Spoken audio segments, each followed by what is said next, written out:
नमस्कार, मैं हूं सोनिया और आप देख रहे हैं कार्यक्रम आध्यात्मिक ज्ञान चर्चा। तो आइए शुरुआत करते हैं कार्यक्रम की और जानते हैं विचार जगत गुरु तत्वदर्शी संत रामपाल जी महाराज बनाम परम पूज्य संत महामंडलेश्वर स्वामी ज्ञानानंद जी के विचार। महाराज जी, आपका इष्ट देव कौन है? हमारे इष्ट अखिल कोटि ब्रह्मांड नायक जगत गुरु भगवान श्री कृष्ण हैं। श्री कृष्ण भगवान पूर्ण अवतार हैं। कृष्णस्तु भगवान स्वयं परमात्मा श्री कृष्ण हैं। महाराज जी, क्या श्री कृष्ण जी ही विष्णु भगवान का स्वरूप हैं? जहाँ तक बात है भगवान कृष्ण और विष्णु भगवान को जब हम नारायण के रूप में लेते हैं तो वहाँ भगवान कृष्ण नारायण के ही अवतार हैं। तो उस रूप में वहाँ एक रूपता है, वहाँ की भिन्नता कहीं भेद नहीं है। महाराज जी, आपसे जानना चाहते हैं कि क्या ब्रह्मा जी, विष्णु जी, महेश जी की जन्म और मृत्यु होती है? जन्म और मृत्यु शब्द तो नहीं लगा सकते उनके साथ, लेकिन ये निश्चित है कि कहीं न कहीं उनकी आयु सीमा है। जब हम त्रिदेव के रूप में उन्हें लेते हैं तो कहीं न कहीं एक आयु सीमा साथ साथ रहती है। ब्रह्मा जी भी हर सर्ग में, सृष्टि के हर उत्पत्ति में ब्रह्मा जी आते हैं, उत्पत्ति करते हैं, और हर प्रलय में फिर ये देव जो है ये इस विराट परमात्मा में लीन हो जाते हैं। तो इसलिए जन्म और मृत्यु शब्द नहीं, सर्ग और उसके पश्चात उस विराट परमात्मा में एक रूपता, लय होने की स्थिति वो साथ साथ है। महाराज जी, हमने सुना है कि ब्रह्मा, विष्णु और महेश भी किसी और की साधना करते हैं। ब्रह्मा, विष्णु, महेश सृष्टि के उत्पत्ति करता या सीधे शब्द कहें कर्ता, भरता, हरता के रूप में वो हैं, और मूल क्योंकि परमात्मा है तो इसलिए ब्रह्मा, विष्णु और शिव भी उस भगवान की आराधना करते ही हैं। तो ये थे स्वामी ज्ञानानंद जी के विचार। और आइए अब जानते हैं आदरणीय इस्कॉन प्रमुख महंत दास जी के विचार। आपका इष्ट देव कौन है? हमारे इष्ट देव तो भगवान श्री कृष्ण हैं। हम तो उन्हीं के लिए जन्म जन्मांतर तक उन्हीं की सेवा के लिए आराधना करते हैं कि उनकी कृपा मिले, जिससे कि अंतिम समय जब हम प्रयाण काल होता है, जब हम शरीर छोड़ें तो भगवान का कीर्तन करते, उनका स्मरण करते हुए हम उनके धाम में प्रवेश करें। हरे कृष्ण।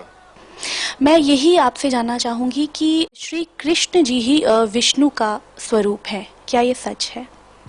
ऐसा है कि अगर आप श्रीमद् भागवत पढ़ेंगे तो आपको पता चलेगा कि कृष्णस्तु भगवान स्वयं, जितने अवतार हैं उसके अवतारी श्री कृष्ण हैं। तो विष्णु, ब्रह्मा, महेश वो गुण अवतार हैं भगवान कृष्ण के, अर्थात जो रजोगुण के प्रतिनिधि हैं वो ब्रह्मा जी हैं, सृष्टि को पैदा करते हैं, बनाते हैं, निर्माण करते हैं।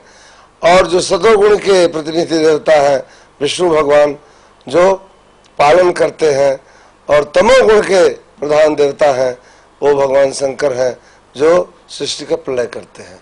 लेकिन ये तीनों के तीनों भगवान श्री कृष्ण के प्रतिनिधि हैं। मैंने जैसे आपको बताया कि ये तीनों गुणावतार हैं।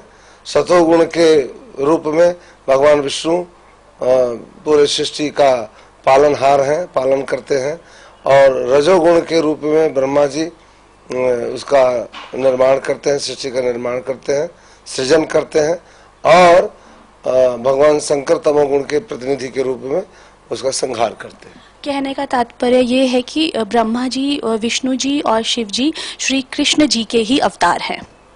सही, सत्य बात जी। प्रभु जी, यहाँ मैं जानना चाहूंगी कि ब्रह्मा, विष्णु, महेश की भी मृत्यु होती है? वो एक विशिष्ट मूर्ति है। ब्रह्मा, विष्णु और जो शंकर हैं, ब्रह्मा की तो मृत्यु होती है, उनका भी जीवन काल है।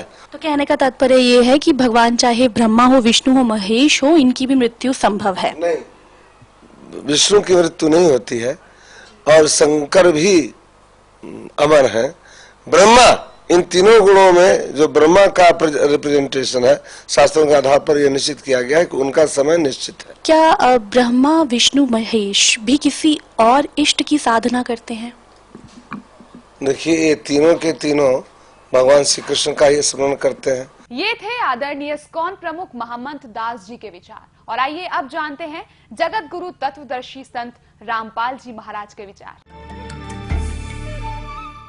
दंडवतम गोविंद गुरु बंधु अविजन सोए, पहले भये प्रणाम तिन नमो जो आगे होए। ये कृष्ण भगत, ये गुरु नकली कृष्ण जी के उपासक भ्रमित कर रहे हैं समाज को। कहते हैं कृष्ण ही तत्व है, श्री कृष्ण ही सब कुछ है, ये परम तत्व है, अविनाशी तत्व है। और फिर उसे प्रश्न किया, क्या ब्रह्मा विष्णु महेश नासवान है? कहाँ ब्रह्मा विष्णु महेश का जन्म मृत्यु तो नहीं कह सकते, स्वर्ग के बाद फिर उनका पूर्ण परमात्मा में विलीन हो जाते हैं और फिर स्वर्ग के बाद वापस आ जाते हैं। फिर प्रश्न किया कि ब्रह्मा विष्णु महेश किसकी साधना करते हैं? कहते उस पूर्ण परमात्मा की साधना करते हैं। अरे विष्णु जो पूर्ण परमात्मा की साधना करते हैं तो फिर अखिल ब्रह्मांड का नायक हो गया यू। और यहाँ चौथे अध्याय के 34वें श्लोक में जो एंड वेंड कर रहे हैं, बुआ बाई बक रहे हैं कि कृष्ण ही तत्व है, तत्व ही परमात्मा है, कृष्ण ही अविनाशी है, तत्व ही अविनाशी है। परमात्मा कहते हैं सटदल उआ बाई बकदा, ये उआ बाई बकते, इनको कोई ज्ञान नहीं है, भ्रमित करें, पूरे मानव समाज को बर्बाद करें। परम पिता परमात्मा पूर्ण ब्रह्म परम अक्षर ब्रह्म, सारी सृष्टि के रचनहार, कुल के मालिक कबीर साहेब कबीर परमेश्वर जी की असीम कृपा से हम प्राणियों को ये तत्व ज्ञान सुनने का सुअवसर प्राप्त हुआ। पुण्यात्माओं, हम एक भयंकर रोग से ग्रस्त हैं। वो रोग है जन्म और मृत्यु का।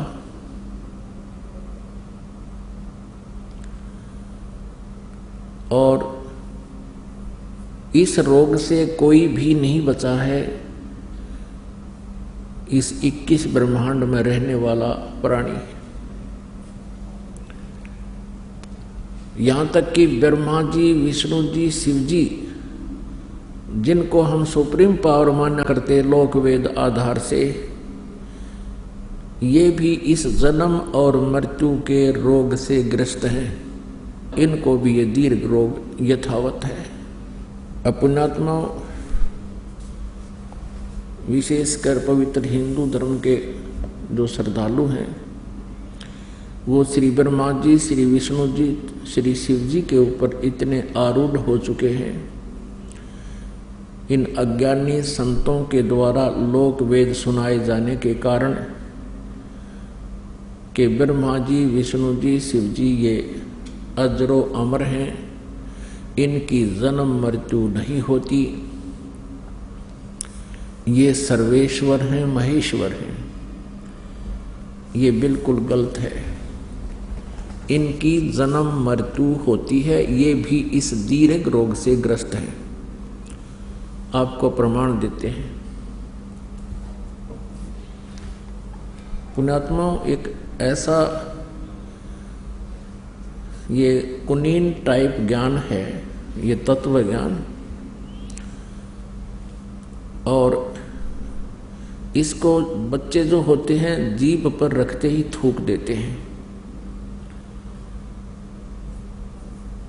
तो उसके लिए क्या करते थे, थोड़ी सी बूरा मिला करके बच्चे को वो कुनीन का चूर्ण बना करके तो वो गटका दिया करते हैं। फिर वो कुनीन अंदर जाने के बाद अपना पूरा काम करेगी। तो अब थोड़ी सी बूरा खिलाते हैं, क्योंकि ये जो दास ने कहा कि ब्रह्मा जी, विष्णु जी, शिव जी ये नासवान हैं, इनकी जन्म मृत्यु होती है, ये भी इस जन्म मृत्यु के दीर्घ रोग से ग्रस्त है। तो ये तक कुनीन है। अब थोड़ी सी बूरा खिलाते हैं, अब थोड़ा सा शुगर खिलाते हैं आपको, और शुगर के साथ ये कुनीन आसानी से गले उतर जाएगी।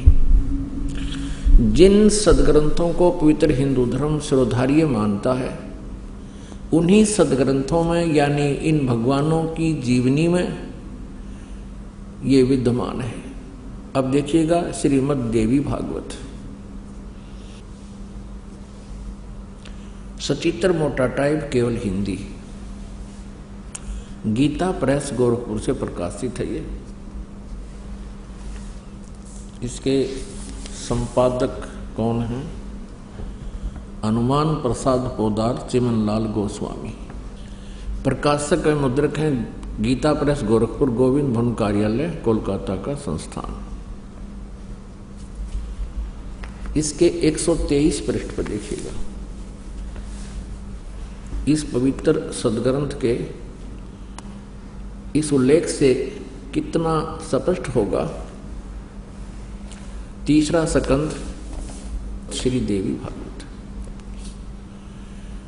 अब यहां विष्णु जी अपनी माता दुर्गा यानी अष्टंगी की स्तुति करते हुए क्या कह रहे हैं? तुम शुद्ध स्वरूपा हो, ये सारा संसार तुम ही से उद्भासित हो रहा है। मैं ब्रह्मा और शंकर हम सभी तुम्हारी कृपा से विद्यमान हैं। हमारा आविर्भाव और तिरोभाव हुआ करता है। हमारा तो आविर्भाव माने जन्म और तिरोभाव माने मृत्यु हुआ करता है। केवल तुम ही नित्य हो, जगत जननी हो, प्रकृति और सनातनी देवी हो। ये प्रकृति शब्द याद रखना है, दुर्गा को कहते हैं प्रकृति भी। जो श्रीमद् भगवत गीता जी अध्याय नंबर 14 के श्लोक नंबर 3, 4, 5 में ये प्रकृति शब्द वहाँ इस दुर्गा के लिए ही है कि प्रकृति से उत्पन्न तीनों गुण, रजगुण ब्रह्मा, सतगुण विष्णु, तमगुण शिव जी। तो यहाँ स्पष्ट हो गया कि ब्रह्मा, विष्णु और शंकर यानी शिव जी, इनकी जन्म और मृत्यु होती है। भगवान शंकर बोले, देवी यदि महाभाग विष्णु तुम्ही से प्रकट हुए हैं तो उनके बाद उत्पन्न होने वाले ब्रह्मा भी तुम्हारे बालक हुए, यानी से सिद्ध है दुर्गा से इनका जन्म हुआ है। फिर मैं तमोगुणी लीला करने वाला शंकर क्या तुम्हारी संतान नहीं हुआ? अर्थात मुझे भी उत्पन्न करने वाली तुम ही हो। शिवे, संपूर्ण संसार की सृष्टि करने में तुम बड़ी चतुर हो।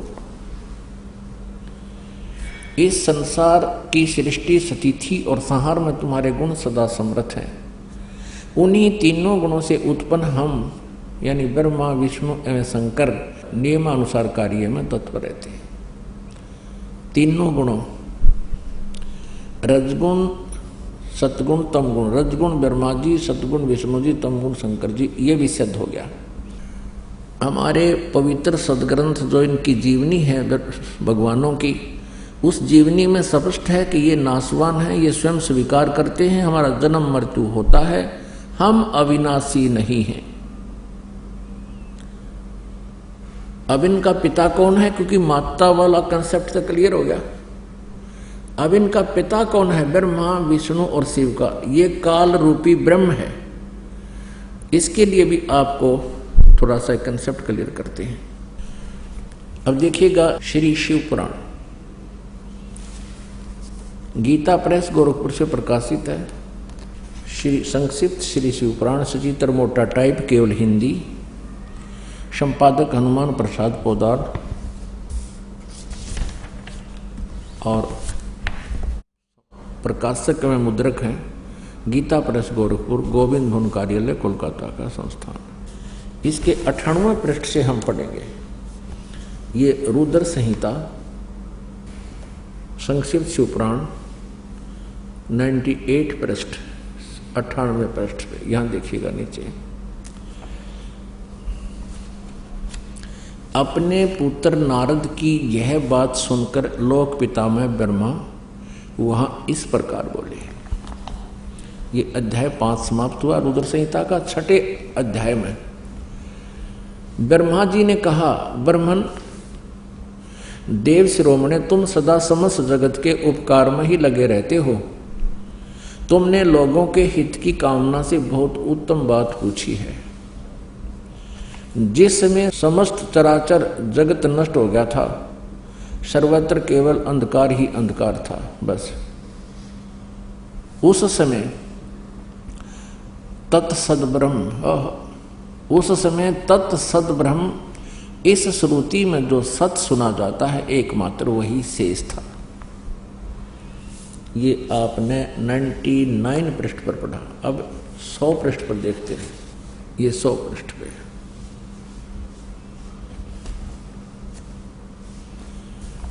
जिस परब्रह्म के विषय में ज्ञान और अज्ञान पूर्ण यानी झूठी साची, ब्रह्मा जी इनके सबसे बड़े वक्ता हैं इस ब्रह्मांड के, और ब्रह्मा जी के कह रहे हैं कि जिस परब्रह्म के विषय में ज्ञान और अज्ञान से पूर्ण उक्तियों द्वारा इस प्रकार विकल्प किए जाते हैं, यानी कुछ सच्चे कुछ झूठे, उसने कुछ काल के बाद द्वितीय की इच्छा प्रकट की। उसके भीतर एक से अनेक होने का संकल्प उदित हुआ। तब उस निराकार परमात्मा ने अपनी लीला शक्ति से अपने लिए मूर्ति की कल्पना की। अब ये काल कहता है मैं अपने वास्तविक रूप में किसी के सामने नहीं आता, अपनी योग माया से छुपा रहता हूँ, ये मेरा अटल घटिया नियम है। तो ये क्या करता है, किसी को ब्रह्मा रूप में, किसी को विष्णु रूप में, किसी को शिव रूप में दर्शन कर देता है। यहाँ देखना, जो मूर्ति रहित परम ब्रह्म है उसकी मूर्ति भगवान सदाशिव हैं। अर्वाचीन और प्राचीन विद्वान उन्हीं को ईश्वर कहते हैं। उस समय एकाकी रहकर स्वेच्छानुसार विहार करने वाले उन सदाशिव ने अपने विग्रह से स्वयं ही एक स्वरूप भूता शक्ति की सृष्टि की, जो उनके अपने श्री अंग से कभी अलग होने वाली नहीं थी। उस पराशक्ति को प्रधान प्रकृति गुणवती माया बुद्धि तत्व की जननी तथा विकार रहित बताया है। अब ये काल के शरीर से निकली थी दुर्गा, उसकी महिमा ये कबीर परमेश्वर से सुनी हुई ब्रह्मा जी बोल रहे हैं, कुछ सच्ची कुछ झूठी, कुछ आप मिलावट करके। फिर भी यथार्थ ज्ञान से हम इसको शुद्ध कर लेंगे कबीर परमेश्वर की वाणी से। वह शक्ति अंबिका कही गई है, उसी को प्रकृति, दुर्गा को प्रकृति भी कहते हैं, ये याद रखना।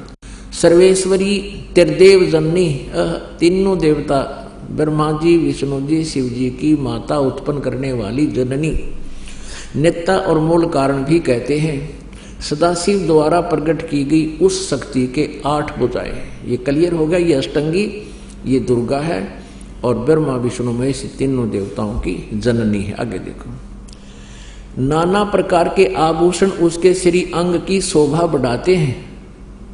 वह देवी नाना प्रकार की गतियों से संपन्न है और अनेक प्रकार के अस्त्र शस्त्र धारण करती है। इति सिद्धम के काल के शरीर से ये दुर्गा निकली। अच्छा, एकाएकनी होकर भी वह माया संयोग वसात अनेक हो जाती है। और वे दो सदाशिव हैं, ये काल रूपी ब्रह्म सदाशिव ब्रह्मा विष्णु महेश से जो अलग है, उन्हें परम पुरुष ईश्वर शिव शंभु और महेश्वर कहते हैं। ये ब्रह्मा जी की सोच है, ब्रह्मा जी का ज्ञान है, ये ध्यान रखना। अब 101 पृष्ठ पे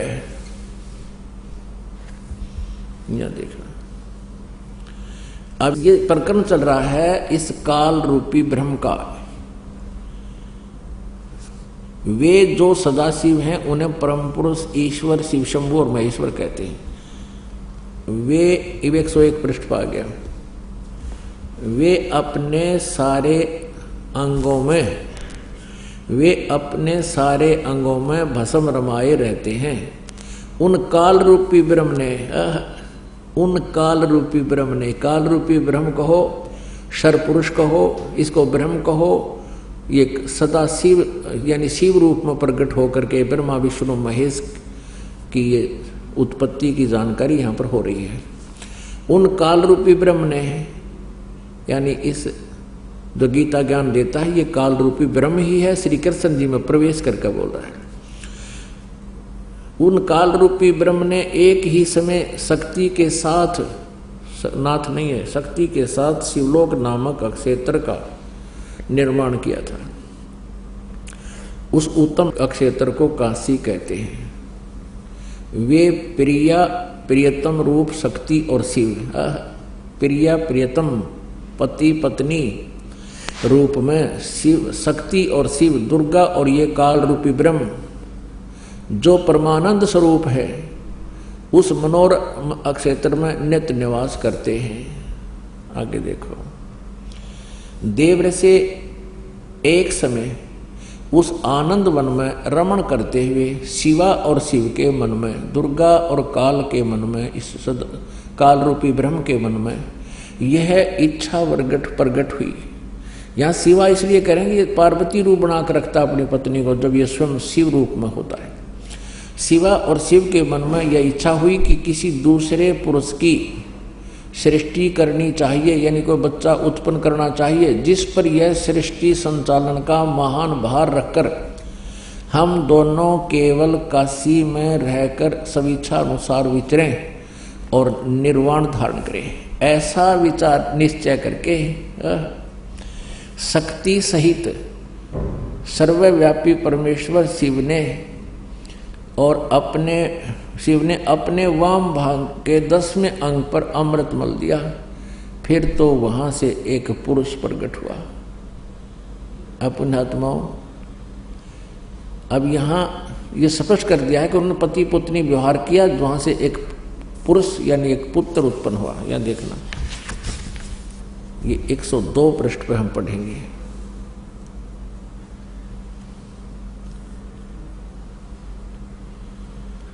शिव ने कहा, वत्स, वो उत्पन्न हुए पुत्र को ये काल कहता है, सदा शिव भी कहो इसको, काल रूपी ब्रह्म को, क्योंकि ये शिव रूप में वहां प्रकट है, खड़ा है। वत्स, व्यापक होने के कारण तुम्हारा विष्णु नाम विख्यात हुआ। ये स्पष्ट हो गया कि विष्णु जी के माता पिता दुर्गा और ये काल रूपी ब्रह्म हैं। और इसी प्रकार यहाँ देखो, ब्रह्मा जी कहते हैं, ये अध्याय नंबर 6 समाप्त हुआ रुद्र संहिता का। 7वें में ब्रह्मा जी अपनी उत्पत्ति बता रहे। ब्रह्मा जी कहते हैं देव से, तत्पश्चात कल्याणकारी परमेश्वर शाम सदाशिव ने पूर्ववत प्रयत्न करके, यानी जैसे विष्णु को उत्पन्न किया, दोनों ने मिलकर अपने दाहिने अंग से उत्पन्न किया। ये आगे अपने आत्माओं, ये स्पष्ट हो गया कि श्री ब्रह्मा जी श्री विष्णु जी के माता पिता ये सदाशिव रूपी यानी काल रूपी ब्रह्म, इसको सदाशिव कहो और शिवा कहो चाहे दुर्गा कहो, प्रकृति कहो। ये दुर्गा इनकी माता है और ये काल इनका पिता है।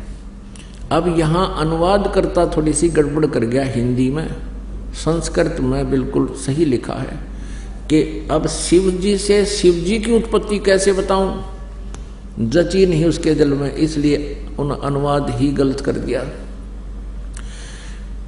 और परमात्मा कहते हैं, चोर चुरावे तूंबड़ी वो गड्ढे पानी में, वो गड्ढे हुआ ऊपर आवे न सच्चाई छेड़ी ना।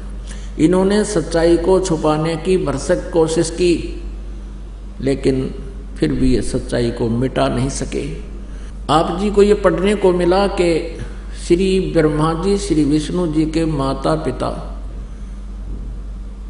ये प्रकृति यानी दुर्गा माता है और ये काल रूपी ब्रह्म इनका पिता है। अब यहाँ इस अनुवादकर्ता ने विचलित होकर के भगवान शिव जी की उत्पत्ति नहीं वर्णन किया, लेकिन सच्चाई छुप नहीं सकती।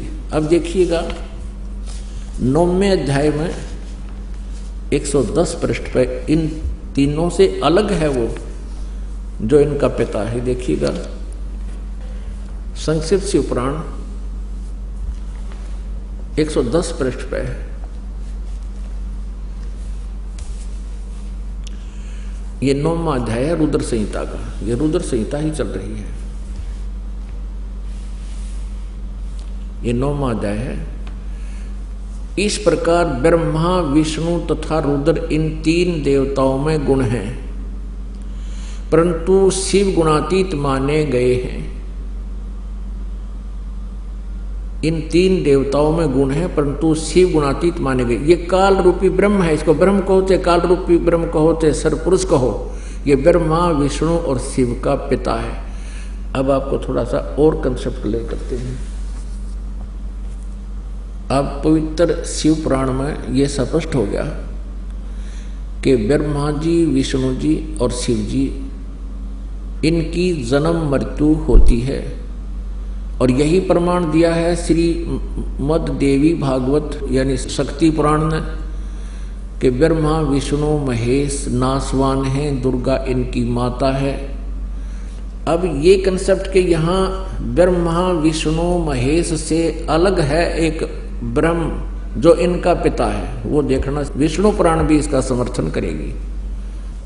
अब ये देखिएगा श्री विष्णु पुराण जो इसी तथ्य का समर्थन कर रही है, गीता प्रेस गोरखपुर से प्रकाशित है। इसके अनुवादक हैं श्री मुनि लाल गुप्त। इसमें एक और विशेषता है, ये प्रकाशित है गीता प्रेस गोरखपुर से। 102 पृष्ठ पर आपको दिखाते हैं। प्रथम अंश अध्याय नंबर 22 और इसके 102 पृष्ठ पे ये देखिएगा। और 58 नंबर श्लोक में ये संस्कृत भी इसमें साथ है। ब्रह्मा विष्णु शिव ब्रह्म प्रधाना ब्रह्म सत्य है। उससे नीचे देवता, उससे नीचे दक्ष। ये यहां देखना, इसकी हिंदी यहां पर है। हे ब्रह्मन, ब्रह्मा विष्णु और शिव ब्रह्म की प्रधान शक्तियां हैं।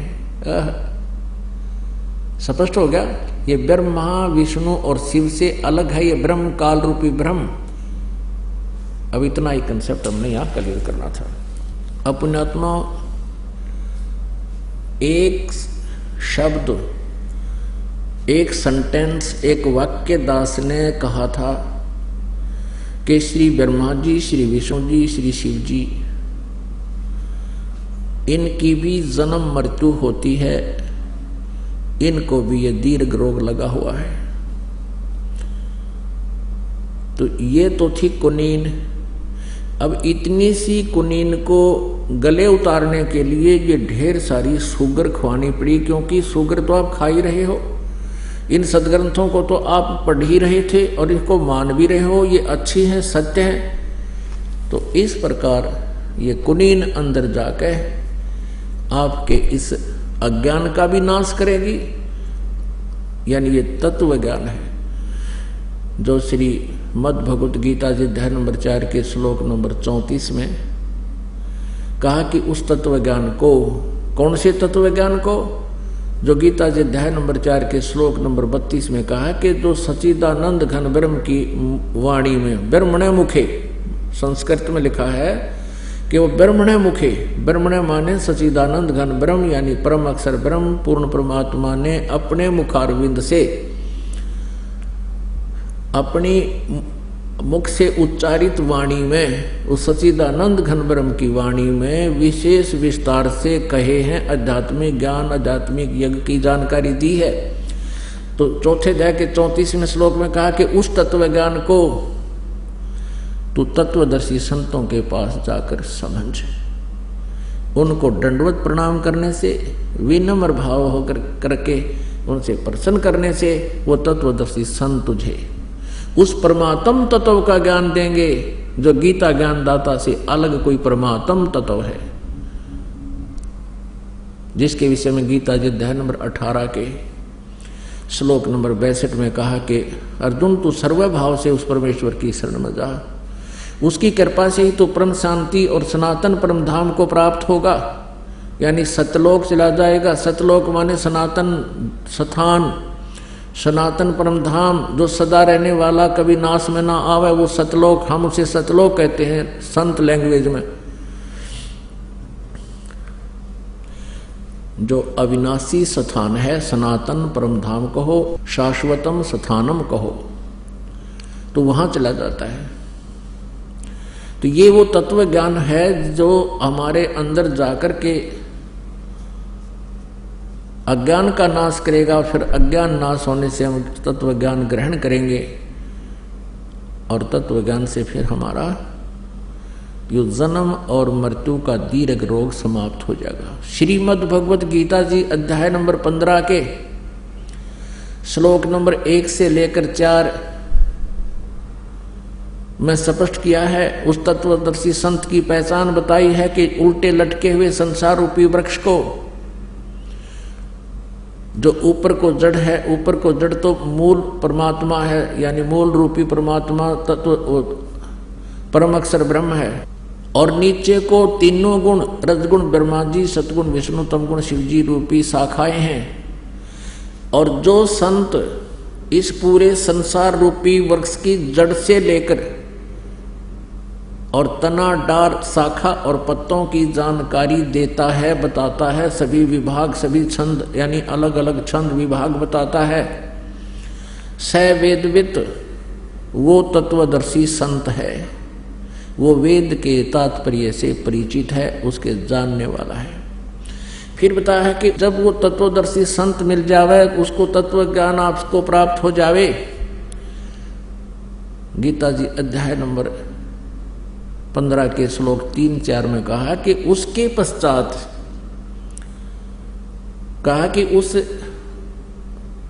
असंख्य शस्त्रेन यानी तत्व ज्ञान रूपी शस्त्र के द्वारा छितवा माने काट कर इस अज्ञान रूपी उलझे हुए इस बुद्धि को ऐसे तत्व ज्ञान रूपी शस्त्र से काट कर यानी समझ कर उसको सुलझा कर उसके पश्चात उस परमेश्वर के उस परम पद की खोज करनी चाहिए, जहां जाने के बाद ये प्राणी फिर लौटकर कभी संसार में नहीं आते। यानी जहां जाने के बाद उस पूर्ण परमात्मा की साधना करने से जन्म और मृत्यु का ये दीर्घ रोग सदा के लिए समाप्त हो जाएगा।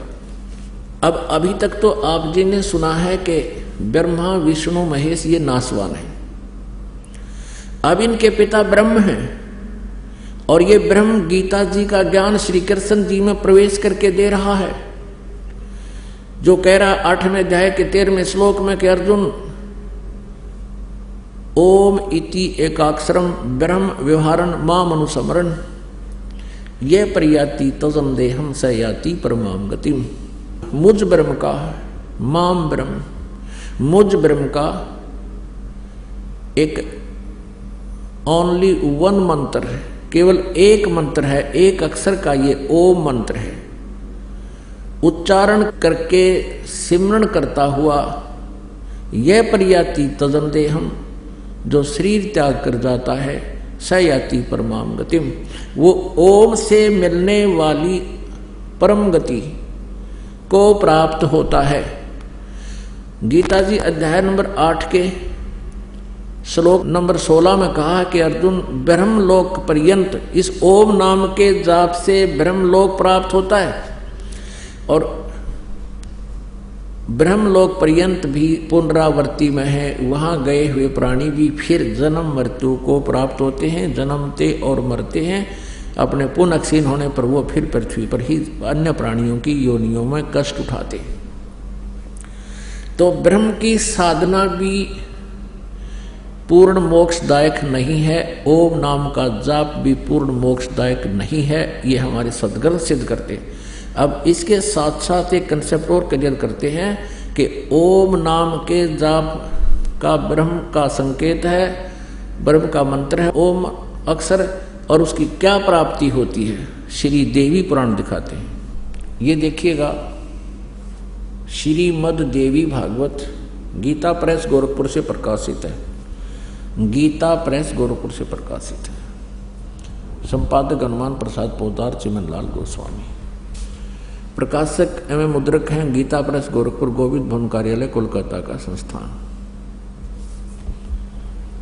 अब इसके 562 पृष्ठ पर आपको दिखाते हैं। ये 7वां स्कंद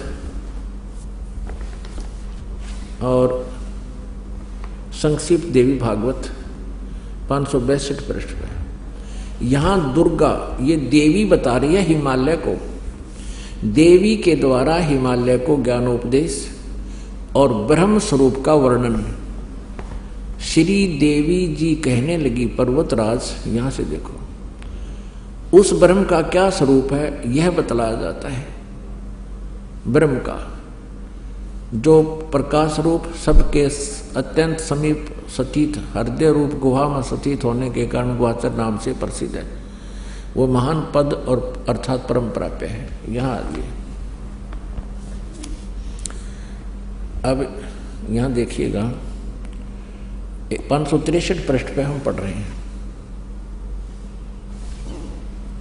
ये 7वां ही स्कंद है। यहां जाते हैं।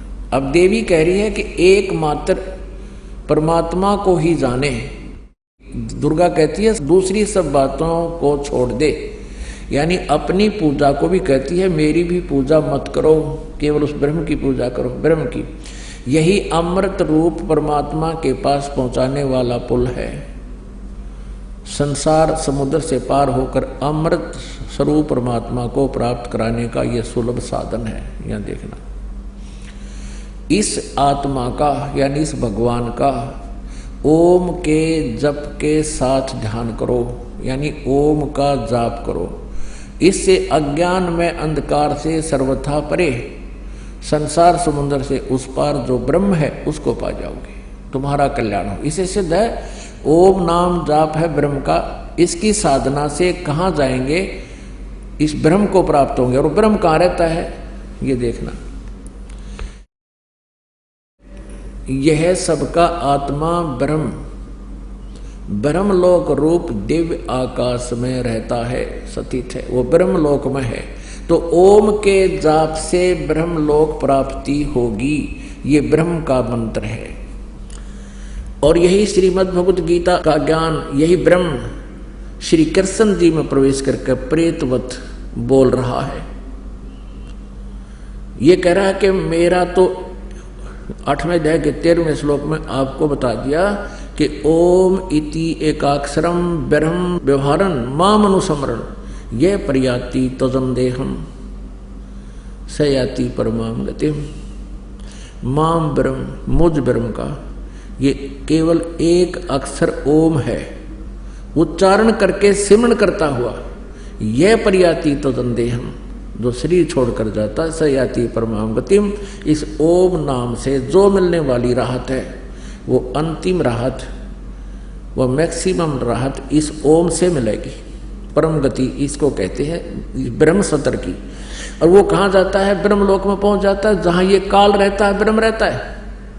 और गीता जी अध्याय नंबर 8 के श्लोक नंबर 16 में स्पष्ट किया है कि ब्रह्मलोक पर्यंत भी ये सभी पुनरावृत्ति में है, वहां गए हुए भी वापस जन्म मृत्यु में आते हैं। ये दीर्घ रोग नहीं कटा ब्रह्म और ओम नाम के जाप साधना और ध्यान से।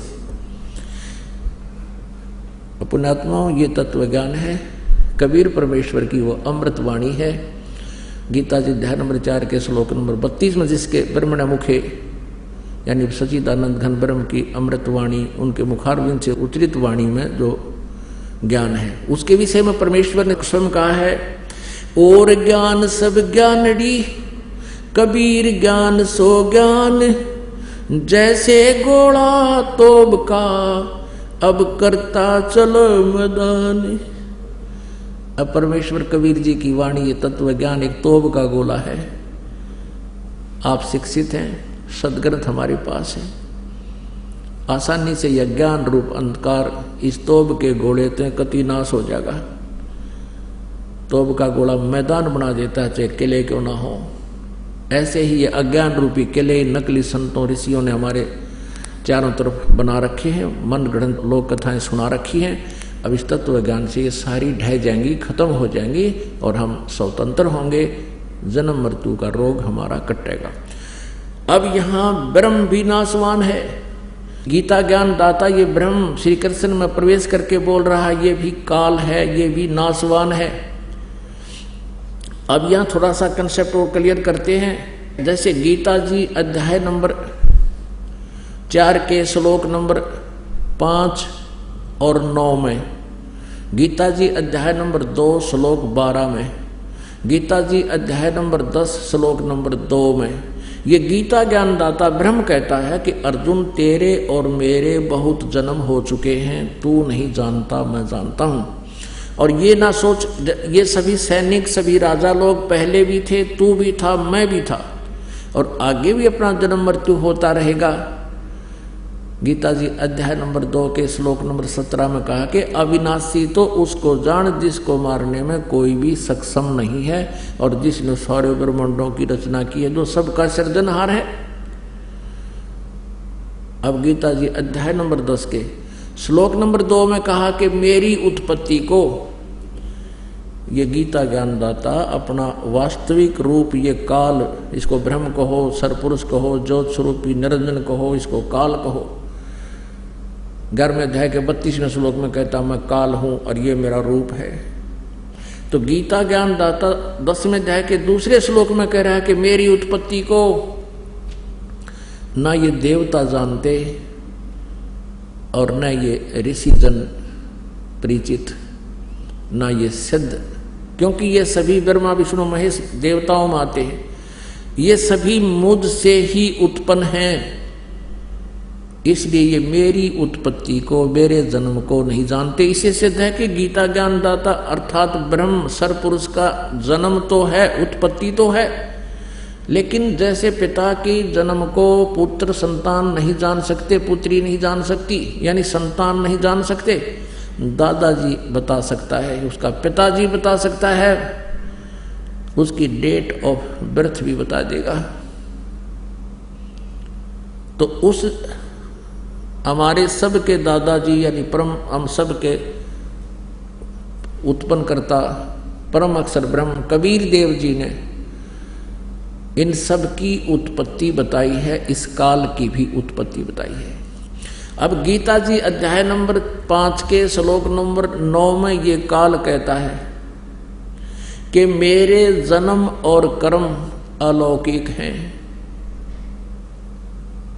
अब कैसे तो इसके कर्म अलौकिक हैं और कैसे इसके जन्म अलौकिक हैं, ये बताते हैं।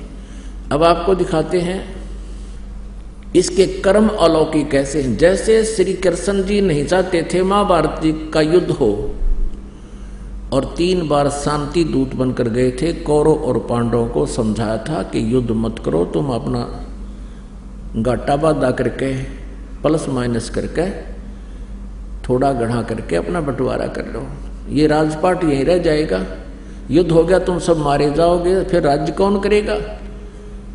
तो पुण्यात्माओं जैसे तैसे वो फिर भी नहीं माने थे, तो युद्ध का बिगुल बज गया, आमने सामने सेना खड़ी। अब अर्जुन ने सामने देखा कि अपने भाइयों के, जैसे चाचा ताऊ के भाई, चाचा ताऊ के भाई और उनके बच्चे दूर नहीं होते, उनको सीने से लगाए फिरते हैं, एक दूसरे से प्यार करते हैं अपने कुल की संतान से।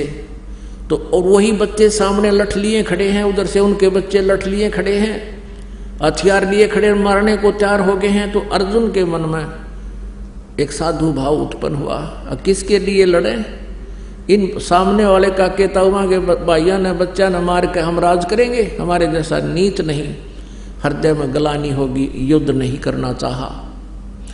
अब वहां काल ने देखा कि कृष्ण जी भी कह देगा कि चल अर्जुन बहुत अच्छा हो गया, जब भी सद्बुद्धि आ जाए उसी समय बहुत अच्छा होता है। लेकिन उसी समय ये काल प्रवेश कर गया श्री कृष्ण जी के शरीर में, और श्री कृष्ण जी की आत्मा को इसने दबा लिया। जैसे यहां देखते हो प्रेत आकर के पता नहीं क्या क्या बकवाद करता है और उस आत्मा को दबा देता है आकर के वो।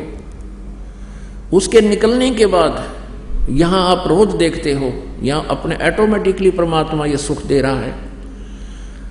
उस प्रेत आत्मा जो बोलकर निकल जाता है, उसके बाद उस आत्मा को कुछ पता नहीं होता। जब ओरिजिनल आत्मा अपने होश में आती है, उसको और ही बताते हैं, तू ऐसे बोला था, तूने ऐसे ऐसे कहा। तो ऐसे ये काल श्री कृष्ण जी में प्रवेश कर गया, और इसने वो गीता का ज्ञान तो दिया वेदों वाला, लेकिन युद्ध कराने के लिए जो अटकल भयंकर रूप दिखाना, अर्जुन जैसे योद्धा भी कांपन लगे उसके रूप ने देख कर, तो भयभीत होकर श्री अर्जुन ने स्वीकार कर लिया युद्ध करना कि यदि मैं युद्ध नहीं करूंगा और ये करवाना चाह रहा है और इसने एक बार फिर वो अपना भयंकर रूप दिखा दिया, मेरा हार्ट अटैक हो जाएगा। इसलिए उस प्रभु की इच्छा मानकर उसने युद्ध करना स्वीकार किया। तो यहाँ ये कंसेप्ट क्लियर करते हैं ये कैसे प्रवेश करता है, कैसे इसके कर्म अलौकिक हैं। देखिएगा श्री विष्णु पुराण गीता प्रेस गोरखपुर से प्रकाशित, अनुवादक हैं मुनीलाल गुप्त।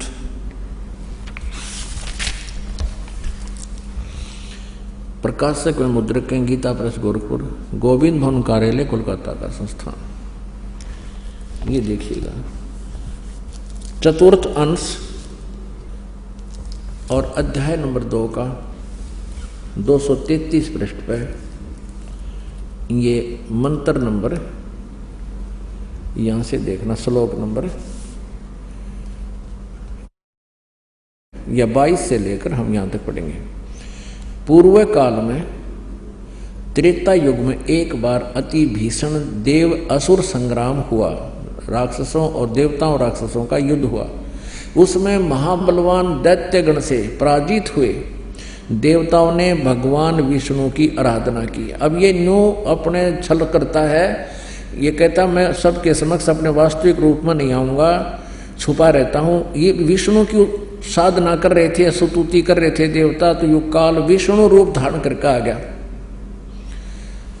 तब आदि अंत शून्य अशेष जगत प्रतिपालक श्री नारायण ने देवताओं से प्रसन्न होकर कहा, आप लोगों का जो कुछ अभिष्ट है वह मैंने जान लिया है। इसके विषय में यह बात सुनिए। राजऋषि ससाद का जो पुरंजय नामक पुत्र है, उस अक्षत्रिय श्रेष्ठ के शरीर में मैं अंश मात्र से यानी कुछ समय के लिए स्वयं अवतीर्ण होकर उसमें प्रवेश करके उन संपूर्ण दैत्यों का नाश करूंगा।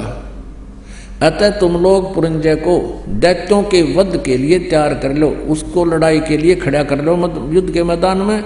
मैं उसमें प्रवेश करके इन सभी दैत्यों को मार दूंगा। अपने आत्मा ये तत्व ज्ञान है, हमारे सदग्रंथों में विद्यमान है। और परमेश्वर कबीर जी ने जो काशी में जुलाहे की भूमिका करने आए थे और साथ में तत्वदर्शी संत की भूमिका भी करने आए थे, उन्होंने 600 वर्ष पहले यही बताया था जो आज हमारे ये पवित्र सदग्रंथ भी समर्थन दे रहे हैं परमेश्वर की उस सच्चिदानंद घन ब्रह्म वाली वाणी कबीर वाणी का। अब इसमें स्पष्ट है कि वो काल कह रहा है कि मैं इस ससाद के पुत्र पुरंजय में भूत की तरह प्रवेश कर जाऊंगा, तुम इसने युद्ध के लिए तैयार करके वहां खड़ा कर लो और तुम भी वहीं खड़े हो जाओ। देवताओं और असुर आमने सामने खड़े हो एक बार, और फिर मैं उसके शरीर में प्रवेश करूंगा पुरंजय के में और राक्षसान मार दूंगा। ऐसा ही किया। निरंजन धन तेरा दरबार, निरंजन धन तेरा दरबार, जहाँ पर तनिक ना न्याय विचार। पाखंडी की पूजा जग में संत को कहें लबाड़। पाखंडी की पूजा जग में संत को कहें लबाड़। अज्ञानी को परम विवेकी, ज्ञानी को मूढ़ गंवार। निरंजन धन तेरा दरबार, निरंजन धन तेरा दरबार, जहाँ पर तनिक न न्याय विचार।